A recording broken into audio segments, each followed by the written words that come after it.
애청자 여러분 안녕하십니까. 돈되는 부동산 박영훈 대표입니다. 김현중입니다.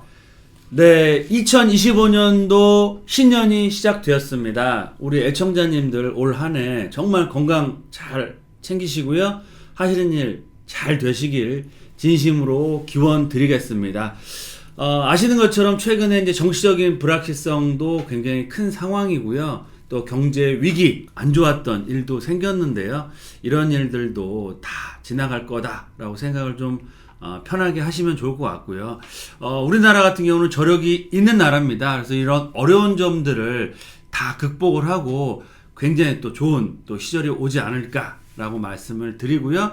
그런 날들이 하루빨리 오기를 바라면서 오늘 방송 시작할 수 있도록 하겠습니다. 2024년에 자산시장의 가장 큰 키워드는 양극화였다고 볼 수가 있겠는데요. 부동산 같은 경우는 문재인 정부 전후로 양극화가 가장 심각해졌다라고 볼 수가 있겠는데 부동산 시장의 양극화에 대해서 대표님은 어떤 생각을 갖고 있는지 궁금합니다. 네, 작년에도 양극화가 굉장히 심했습니다. 특히 부동산 시장에서요. 하지만 올해 2025년도에는 더욱더 심하게 진행이 될 수밖에 없는 초양극화가 본격적으로 시작된다라고 말씀을 드리겠습니다. 자료를 좀 살펴볼 텐데요. 문재인 정부 이후에 양극화가 점점 더 심화되고 있습니다. 물론 과거에도 양극화가 있긴 했었지만 2017년부터 문재인 정부 이후에 양극화, 즉 서울 수도권과 지방의 양극화, 또 상급지와 하급지, 또 고가 아파트와 저가 아파트, 또 신축과 구축, 그리고 한강변과 비한강변 등 정말 양극화가 눈에 띄게 아주 굉장히 많이 커졌는데요. 그 이유는 가장 첫 번째 큰 이유는 다주택자 규제, 또 똘똘한 한 채 현상이 심화돼서 그렇다라고 보시면 좋을 것 같고요. 또 다른 이유는 유동성의 증가입니다.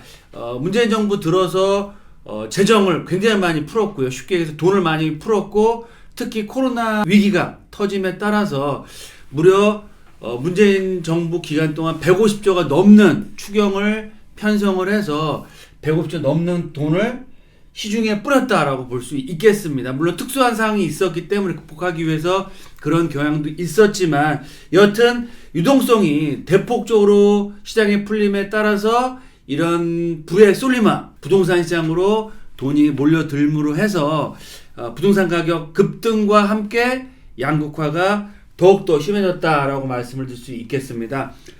표에서 보시는 것처럼 가격대별 상승률을 보시면은요, 문재인 정부 들어서 약 6, 7년 동안 고가 아파트는 127%가 넘게 올랐습니다. 반면에 저가 아파트는 오르기는커녕 마이너스 14%, 마이너스를 거뒀다라고 볼 수 있을 만큼 그만큼 양극화가 심해지고 있는 상황이고요.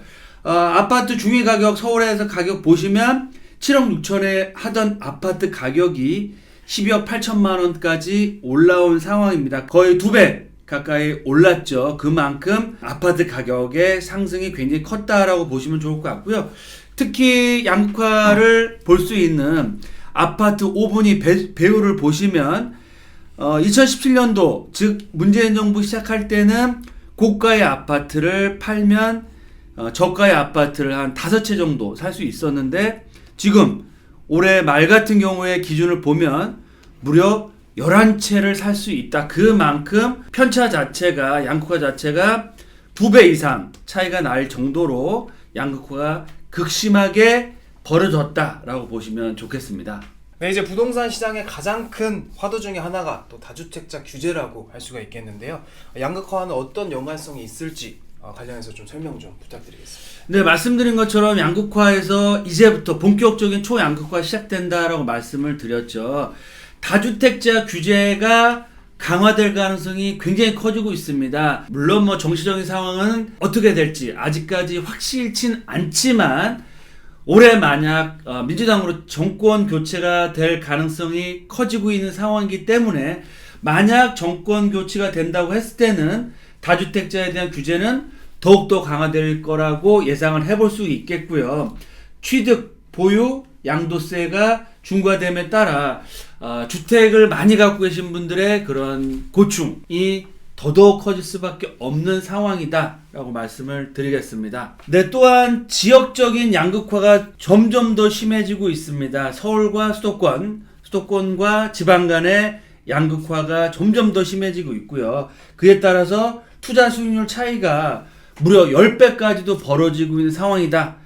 뭐 과장님 보시는 것처럼 이렇게 수익률이 10배가 차이 나면 지방에다 하시겠어요? 아니면 서울에다 하시겠어요? 당연히 서울에서 하겠죠. 그럴 수밖에 없죠. 지금 탄핵 사건으로 인해서 경기 침체 우려가 굉장히 커지고 있습니다. 환율도 급등을 하고 있는 상황이고 아직까지는 수출이 버텨주고 있지만 내년에는 또 수출이 좀 안 될 거다.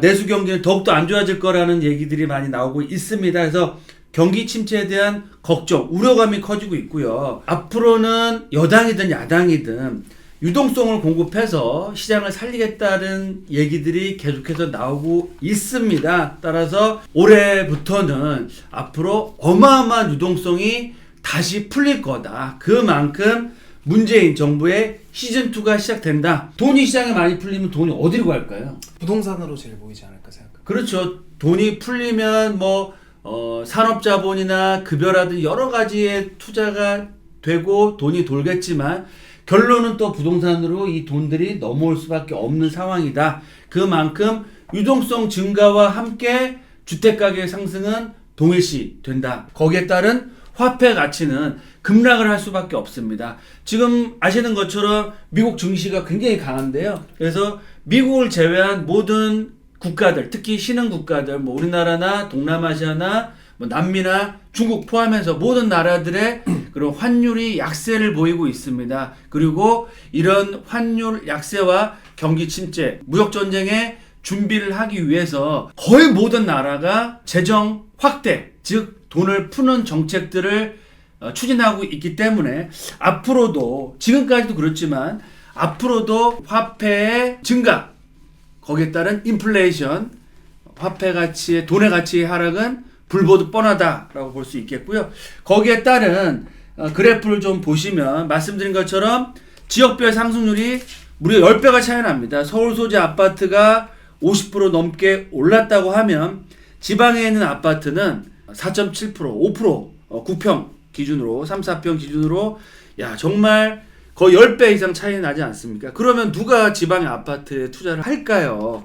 당연히 서울 소재, 서울로 이렇게 아파트의 쏠림 현상이 더욱더 심화될 수밖에 없는 상황이고요. 보도자를 좀 살펴보겠습니다. 문정부 뺨치는 이재명 대표의 부동산 공약 뭘까요? 바로 다주택자에 대한 징별적인 세금을 매기겠다. 세금 매기면 매매뿐만 아니고요. 임대시장 또한 붕괴된다라는 그런 여러 가지 걱정들이 벌써부터 나오고 있는 상황이고요. 아파트 다 지었는데 안 팔린답니다. 어디가 지방 부동산 현황이고요. 지방 같은 경우는 초토화되고 있는 상황이고 미분양 세대가 18만 가구 이상 증가를 하고 있기 때문에 지금 지방은 정말 심각한 상황이다. 거기다가 집값 수도권 지방 양극화는 더욱더 심화되고요. 하반기부터는 서울 수도권 지역은 공급 축소가 확정되어 있기 때문에 임대시장도 굉장히 불안하다. 수도권의 집중 현상은 더욱더 심해지고 있고요. 지방 소멸의 우려스러움, 걱정들이 굉장히 많이 나오기 때문에 정부에서도 굉장히 많은 고민과 정책들을 추진하려고 생각을 하고 있는 상황이다. 불확성이 굉장히 크죠. 그만큼 우리나라 한국 경제가 어려운데요. 추경, 금리 인하를 통해서 내수 부양을 하겠다. 하는 총재까지 나와서 대놓고 얘기를 하고 있는 상황이기 때문에 올해 금리 인하, 거기다가 대규모 유동성 공급이 예정돼 있다라고 보시면 좋겠습니다. 네, 이제 만약에 민주당으로 정권이 교체된다면 다주택자 규제는 더 강력해질 수밖에 없다고 생각하고요. 앞으로 다주택자 규제로 인한 똘똘한 한채, 똘똘한 주체 현상은 더욱 심화돼서 더 큰 양극화를 불러오지 않을까. 그렇죠. 있습니다. 맞습니다. 다음 이제 수도권과 비수도권의 양극화 문제도 굉장히 두드러지고 있는데요. 지방시장은 어떠했고 앞으로 지방시장을 어떻게 생각하시는지 궁금합니다. 네, 지역적인 양극화가 앞서 말씀드린 것처럼 굉장히 10배까지도 차이가 나고 있습니다. 이런 지역 양극화의 이유에 대해서 알아보고 우리가 좀 대처를 해야 될 것 같은데요. 지방 아파트 가격 약세를 보이는 이유는, 가장 큰 이유는 바로 수요가 없다는 거죠. 실수요가 감소하고 있다. 모든 건 수급에 다 결정이 되는데 수요가 줄어들고 공급은 그대로면 당연히 가격은 올라갈 수가 없죠. 가장 중요한 이유는 지방 아파트를 사줄 사람들이 없어진다는 게 가장 중요합니다. 보시면 2016년 말부터 지방 인구 감소가 본격화됐고요. 지금 한 6, 7년 정도 됐죠. 젊은 층들의 이주, 일자리를 찾는 이주 현상이 굉장히 심해지고 있습니다. 서울, 특히 수도권 지역으로 거의 다 몰려들고 있는 상황이다.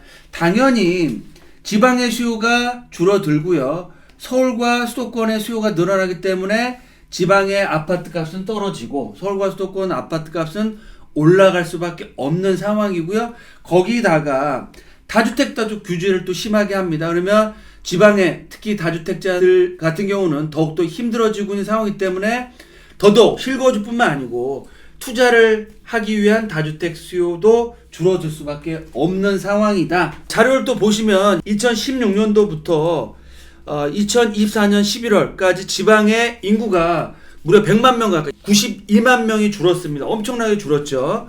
반면에 올 2024년 11월 달까지 수도권은 45만 명이 늘었습니다. 그리고 중요한 내용은 25세부터 34세 젊은 층 일자리를 찾고 결혼을 하고 또 집을 사야 될 그런 인구죠. 지방은 무려 5.8%가 줄었고요. 수도권은 6.4%가 증가를 했다라고 보시면 좋을 것 같습니다. 데이터에서도 나오는 것처럼 지방의 이런 젊은 친구들은 다 서울과 수도권으로 올라오고 있다라고 보시면 좋을 것 같습니다. 그래서 지방의 아파트 실수요뿐만 아니고요. 투자 수요는 점점 더 줄어들 수밖에 없고 그에 따른 지방 부동산의 약세, 하락이 계속되고 있는 상황이다. 혹자들은 이제 지방 부동산도 앞으로 살아날 거다라는 얘기들을 많이 하시는데요. 저는 그렇게 생각하지 않습니다.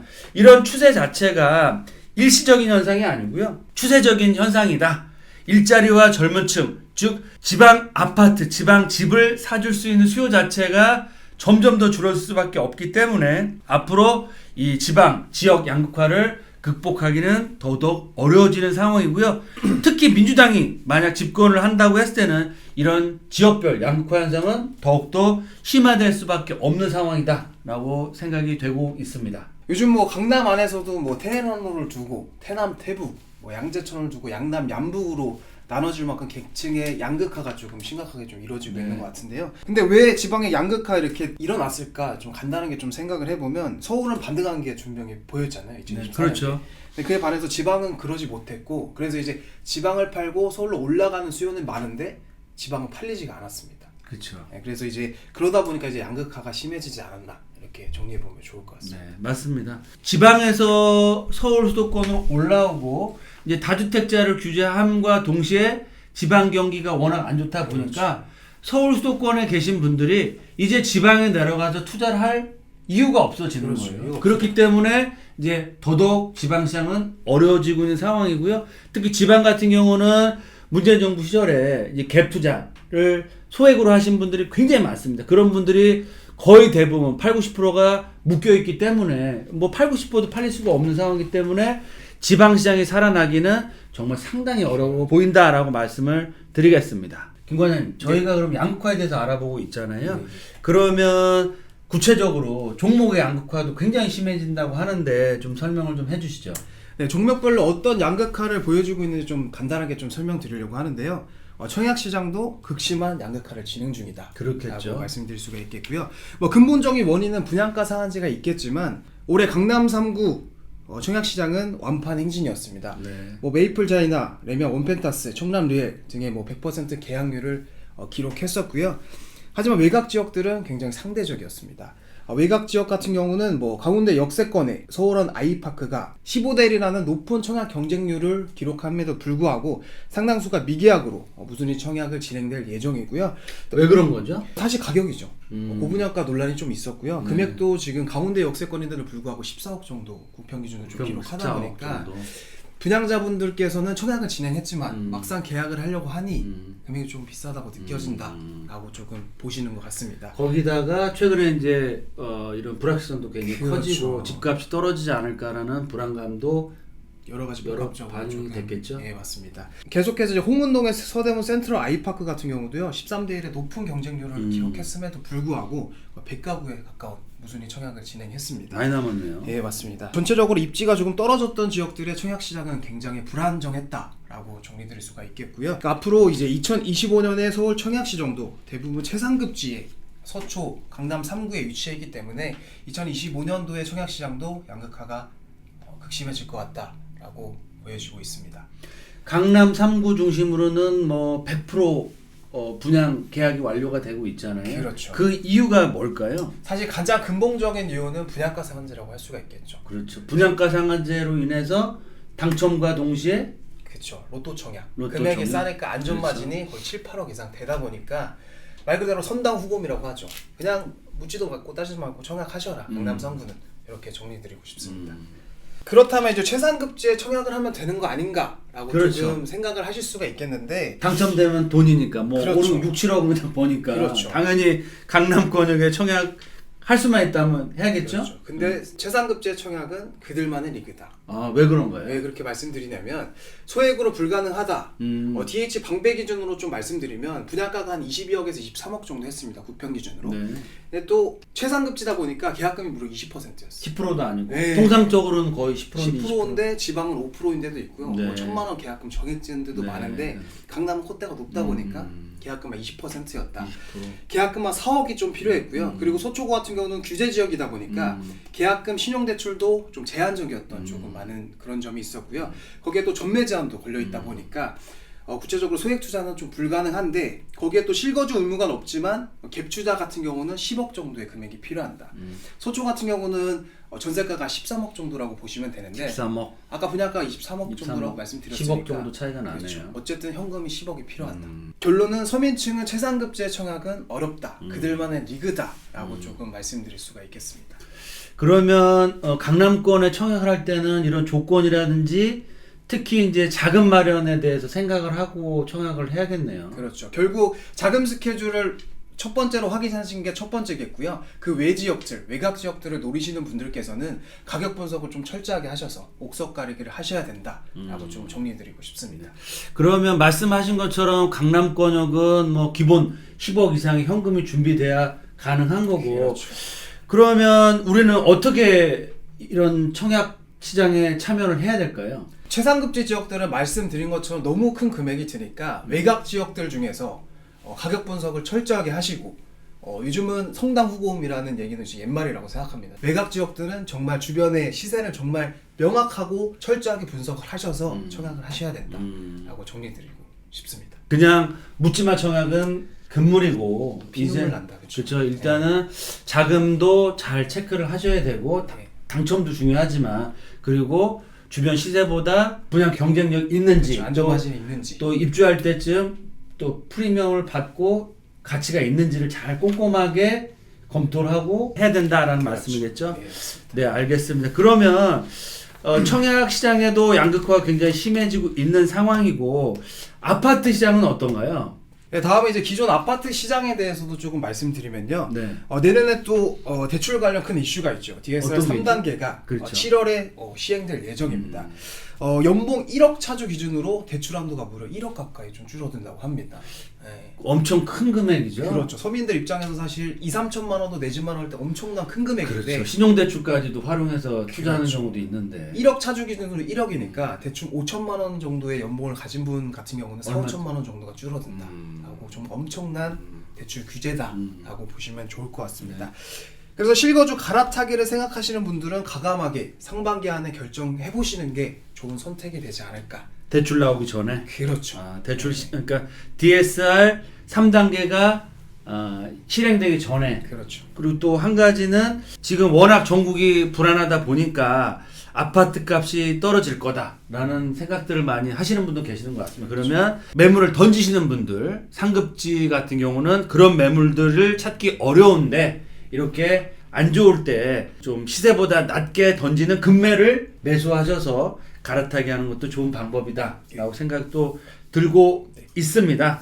그러면 최근에 트렌드가 좀 바뀌었다고 하는데 부자분들이 예전에 이제 꼬마 빌딩을 많이 선호를 하셨잖아요. 네, 맞습니다. 근데 지금은 고가 아파트를 굉장히 선호한다라는 얘기도 나오고 있는데 어떤 내용이죠? 2024년 KB 부자 보고서에 따르면 부자들은 중장기 수익처로 거주용 주택을 첫 번째로 뽑았다고 합니다.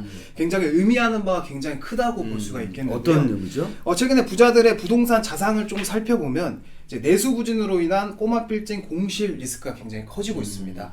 그래서 이제 부동산 자산을 고가 아파트로 선호하는 현상이 조금 뚜렷해지고 있는 상황인데요. 그리고 최근에 급등한 주거용 부동산들의 월세 가격 때문에 차익형은 물론이고 수익형까지 함께 바라보는 자산의 인식이 바뀌고 있다라고 조금 보고 있습니다. 그렇죠. 얼마 전까지만 해도 이제 본인 아파트 거주하면서 꼬마 빌딩 가지고 있는 게 부자들의 그런 로망, 그렇죠. 희망사항이다라고 얘기들이 많이 나왔었는데 최근에 이제 내수 부진이 너무 심하다 보니까 강남에서도 꼬마 빌딩 공실이 많이 그렇죠. 생기고 그러니까 매매가는 굉장히 많이 올라가는데 공실 생기니까 월세도 안 나오고 그렇죠. 가격도 생각보다 많이 안 올라가니까 거래량도 많이 줄었고. 그렇죠. 그러면 빌딩 말고 오히려 주거용 부동산을 그렇죠. 사자라는 선호 현상이 돼서 트렌드가 바뀌고 있다라고 그렇죠. 보면 되는 거죠. 실제로 이제 그 스타트업의 투자 상황이 굉장히 악화되고 있으면서 작년에만 스타트업이 200개 이상 폐업을 했다고 합니다.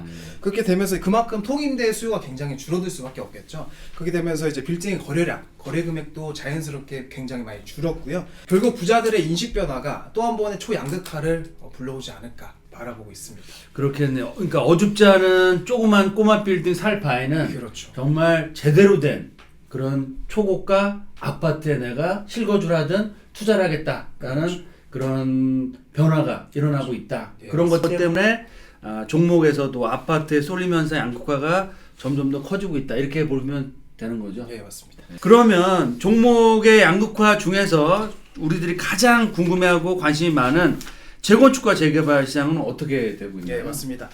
정비 사업 같은 경우도 재건축, 재개발로 좀 나눠볼 수가 있겠는데요. 재건축도 정치적 불확실성이 좀 커지면서 재초안, 재건축 초과비 환수제 완화가 사실상 물 건너갔다라고 볼 수가 있기 때문에 사업성이 좋은 곳, 그 고분양가가 가능한 곳인 최상급지를 제외하고는 재건축도 엄청난 양극화로 벌어질 수밖에 없다라고. 이제 재건축하면 강남, 그렇죠. 한강변 그 지역이 가장 투자 가치가 높겠죠. 그 외의 지역들은 앞으로 이제 사업성 문제로 인해서 재건축 진행은 좀 어렵지 않을까 이렇게 생각하고 있습니다. 그러니까 지역별로도 그렇지만 종목별로도 그렇죠. 사업성이 가장 중요한 키 포인트가 된다라고 예, 맞습니다. 보시는 거죠. 그러면 재개발 시장은 어떻게 되고 있나요? 재개발도 마찬가지라고 보시면 될 것 같은데요. 외곽 지역, 하급지 같은 경우는 모아타운이나 신통 진행이 좀 어려워졌다라고 좀 생각을 하는 게 많이 확정된 지역도 많이 있잖아요. 서울에서는 그렇죠. 약간 외곽 지역에서도 그렇죠. 모아타운 신통이 네. 많이 신청이 됐는데 네. 공사비가 올라가게 되면서 사업성이 줄어들게 되면서 최근에 이제 진척 상황이 많이 떨어졌습니다. 실제로. 진행이 잘 안 되나요? 예. 그렇게 되니까 프리미엄도 자연스럽게 감소가 되고 그렇겠죠. 있고요. 왜냐하면 선정이 돼서 앞으로 아파트가 단지가 된다라고 기대라고 프리미엄을 샀는데 그렇죠. 진행이 안 되면 당연히 뭐 프리미엄 빠질 수밖에 없는 예, 상황이죠. 맞습니다. 근데 그에 반해서 이제 상급지의 재개발들, 재개발 탑5로 부르는 뭐 한남, 성수, 노량진, 흑석 같은 지역들은 현재도 프리미엄이 굉장히 견고하다. 안 빠지고 네, 맞습니다. 버티고 있는 상황이다. 이것 또한 재개발의 양극화다라고 좀 볼 수가 있겠죠. 재개발 지역도 그러면 정말 5대 장주 뭐 한남, 성수, 노량진, 흑석, 부가 누가 보더라도 좋은 지역 같은 경우는 진행도 잘 되고 있고 프리미엄도 높게 형성돼 있지만 이제 입지가 떨어지는 지역, 사업성이 안 나는 지역들은 매매가도 떨어지고 거래도 안 되고 있는 상황이다. 예, 맞습니다. 앞으로도 그렇게 될 거라고 생각하시나요? 그런 문제점이 쉽게 해결되지는 않을 것 같다. 최소 25년까지는 그렇게 진행될 것 같다라고 좀 판단이 됩니다. 그러면 결론적으로 어떻게 우리는 시장 대응을 해야 될까요? 그렇죠. 결론은 최상급지에 변화될 곳, 변화될 수밖에 없는 곳에 선점 투자할 수밖에 없겠죠. 다 아시다시피 공사비와 택지비가 급등하게 되면서 최근에 빌라 공급량이 급락하고 있습니다. 거의 10분의 1 정도로 줄었더라고요. 그렇습니다. 인허가 물량 보면. 맞습니다. 상급지 같은 경우는 혹여나 재개발에 좀 지체가 된다고 해도 어느 정도 가격이 떨어지기 힘든 구조가 돼 있다. 결국엔 가격 방어가 될 수밖에 없다라고. 입지가 좋아서 그렇습니다. 입지와 사업성이 담보가 되는 지역들은 괜찮지만 그렇지 않은 지역은 어렵다. 예, 그런 맞습니다. 지역을 선점 투자 남보다 좀 빨리 해야 된다라고 보시는 거고 그렇습니다. 그 다음 또 중요한 게 또 뭘까요? 제가 바라보는 관점은 사실 투자에서 가장 중요한 것은 지키는 투자가 우선이라고 생각합니다. 저 버는 것도 중요하지만 그렇죠. 지키는 투자. 특히 요즘같이 어려울 때는 더 그렇죠. 그럴 것 같은데. 열심히 공부해서 투자했는데 까먹으면 무슨 의미가 있겠습니까? 그렇죠. 우선 첫 번째는 지키는 투자가 우선이다. 그게 대변되는 거는 상급지의 재개발 투자다라고 말씀을 드릴 수가 있겠고요. 마지막으로 초양극화 시대 최상급지에 접근할 수 있는 유일하고 현실적인 방법은 재개발 빌라가 유일하다라고 좀 말씀드릴 수가 있겠습니다. 최상급지에 소액으로 투자할 수 있는 방법, 리스크를 줄이고 할 수 있는 방법은 재개발 빌라 지분 투자다라고 말씀하시는 거죠. 그 외의 방법들이 있다면 저희 댓글로 남겨주시면 제가 또 나름대로 공부를 해서 시청자 여러분께 말씀을 드릴 테니까 댓글로 좀 많이 남겨주셨으면 좋겠습니다. 네. 네, 양극화 시대를 넘어서 초양극화 시대를 앞두고 있는 우리 부동산 시장인데 앞으로 대응을 좀 어떻게 해야 될지 대표님께서 정리 좀 부탁드리겠습니다. 네, 양극화 정말 지겹도록 말씀을 들으시고 있는데요. 받아들여야 할 현실입니다. 근데 양극화가 아니고요. 앞으로는 이제 초양극화가 본격화된다라고 볼 수 있겠습니다. 그 이유는 뭐냐면 똘똘한 안채 현상은 더욱더 강화될 수밖에 없고요. 특히 올해 만약 대선을 치른다라고 하면 민주당이 가져갈 확률이 높기 때문에 이런 똘똘한 안채 현상이 더욱더 심화될 수밖에 없는 상황이다. 그만큼 상급지 쏠림 현상은 더욱더 심화된다라고 보시면 좋을 것 같고요. 또한 유동성은 계속해서 커질 수밖에 없습니다. 최근에 워낙 경기가 안 좋고 불확실성이 크기 때문에 여당이든 야당이든 추가적인 그런 돈을 풀자라는 얘기가 계속해서 나오고 있고요. 미국이 금리만 크게 올리지 않으면 우리나라 금리는 계속해서 내릴 수밖에 없는 상황입니다. 그 얘기는 뭐냐면 정말 지금도 돈의 가치가 없지만 앞으로는 돈의 가치가 더더욱 없어진다. 돈이 휴지가 된다라고 말할 수 있을 정도가 되고요. 올해 최저시급 드디어 10,000원을 돌파했습니다. 최저시급이 중요한 게 아니고 돈을 어마어마하게 풀게 되면 앞으로 돈의 가치는 떨어지고 그런 인플레이션을 방어할 수 있는 자산을 꼭 찾으셔서 투자를 하셔야 된다. 그게 미국 주식이 됐든 비트코인이 됐든 부동산이 됐든 좋은 종목 현명하게 잘 찾으셔서 방어를 하셔야 될 것 같고요. 이런 초양극화는 우리나라뿐만 아니고 전 세계적인 글로벌 시대의 트렌드입니다. 따라서 누구도 막을 수가 없는 상황이고요. 정부도 해결할 수가 없는 상황이다 라고 말씀을 드리겠습니다. 그리고 중요한 내용인데요. 지금 경기 상황도 굉장히 안 좋고 불확실성이 크지만 피 같은 내 돈 지키고 늘릴 수 있는 사람은 나밖에 없습니다. 따라서 이렇게 안 좋을 때이지만 공부 계속 하시고요. 저희 방송 보시면서 모니터링도 하시고 세상이 어떻게 돌아가고 어떻게 정책이 나오고 부동산과 경제가 어떻게 변하는지 항상 지켜보시고 투자하셔야 된다. 즉 정신은 바짝 차리고 계셔야 된다라고 말씀드리고요. 늘 말씀드립니다만 모든 자산 시장이 계속해서 우상향으로 올라가지는 않습니다. 올라가면 내려가고 내려가면 올라가는데 중요한 건 사이클 자체가 우상향이냐 우하향이냐 대세하락이냐라고 보시면 좋을 것 같은데요. 우리나라 경제 지금까지 잘 왔고요.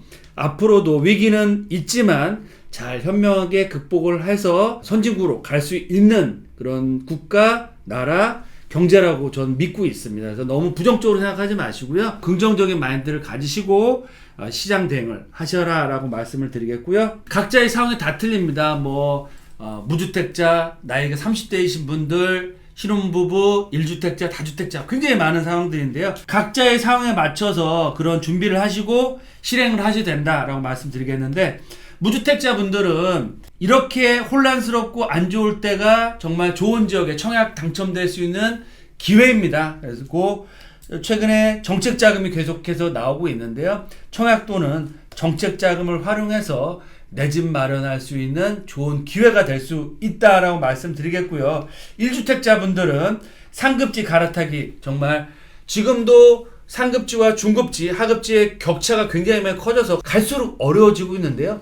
이번이 정말 갈아타기 할 수 있는 마지막 기회다라고 보시고 갈아타기의 기회를 잡으시는 것도 좋겠다라고 말씀드리겠고요. 다주택자분들은 앞으로 규제 완화가 되긴 어렵습니다. 따라서 선택과 집중, 매도하실 주택은 눈물을 머금더라도 매도를 하시고요. 앞으로 가져갈 수 있는 그런 주택 위주로 선별을 해서 선택과 집중을 하시면 좋을 것 같고요. 당연히 지방에서 이제 떠나셔서 이제 서울로 오셔라라고 말씀을 드리겠습니다. 이제 추세적으로 지방은 어려워지는 상황이고요. 앞으로 수도권, 서울, 그 중에서 서울 핵심 지역은 어떤 상황에서도 시세를 방어하고 안전자산의 가치가 있기 때문에 서울로 올라오셔라 라고 말씀을 드리겠습니다. 그래서 수익을 얻기 위해서는 내 집 잘 갖고 있는 것도 중요합니다. 가장 중요한 건 내가 사는 집이 가장 중요하고요. 하지만 집 한 채로는 큰 수익을 내기가 어렵겠죠. 그러면 똘똘한 두 채 전략, 어떤 전략이냐? 거주는 내가 살아야 할 지역, 내가 살 수 있는 가장 좋은 지역에 사시면 되고요. 남은 여유 자금 아니면 피 같은 내 돈으로 해서 앞으로 서울의 최상급지의 신축 브랜드 아파트가 될 수 있는 지역의 재개발 지역 빌라 투자하는 게 가장 똘똘한 두 채 전략이고요. 앞으로 서울 강남권 또는 한강변, 용산, 역세권 지역의 소형 아파트 재산 가치는 말할 것도 없고요. 시세 차익 크게 얻어갈 수 있습니다. 실투금 대비해서 최소한 5배에서 10배까지도 얻어갈 수 있고요. 요즘 월세 장난 아닙니다. 24평 아파트 250에 300 이상 도심권 강남 400~500만 원씩 받고 있는 상황이기 때문에 월세 노후 준비까지도 할 수 있기 때문에 투자의 3박자를 모두 갖출 수 있는 서울 핵심 지역의 재개발 지역 투자도 꼭 생각해 보시고 투자를 검토하셔라 라고 말씀드리고요. 좀 더 궁금한 점 있으시면 저희 회사에서 지금 굉장히 불확실한 상황이 커지고 있습니다. 대격변기라고 할 수 있는데 그럼에도 불구하고 정말 내 재산을 지키고 늘 수 있는 그런 생존 방법과 투자처 금요일날 하고 있고요. 지역 최고입니다. 용산, 한강변, 역세권 그 지역에서도 1억이나 2억대라는 정말 소액으로 투자할 수 있는 지역과 종목 상담하고 있으니까요. 좀 더 궁금한 점 있으시면 언제든 전화 주시고 또 댓글로 남겨주시면 저희가 안내해 드리도록 하겠습니다. 네, 이제 양극화 시대를 넘어 초양극화 시대를 앞두고 있는 부동산 시장에 대해서 오늘 말씀드렸고요. 2025년 새해가 밝았습니다. 새해도 항상 건강하고 행복한 한 해 되셨으면 하겠고요. 대표님 유튜버 침착맨 아십니까? 네, 알고 있습니다. 침착맨의 유명한 말이 있는데 네. 항상 위기 속에는 기회가 있었습니다. 네. 그 안에서 오히려 조화를 외치면서 항상 긍정적인 마인드를 가져가신다면 큰 부동산 자산을 일궈낼 수 있지 않을까 생각하는 바에서 마지막으로 오히려 조화 같이 외치면서 마무리를 해보도록 좋습니다. 하겠습니다. 네. 오히려 좋아! 감사합니다.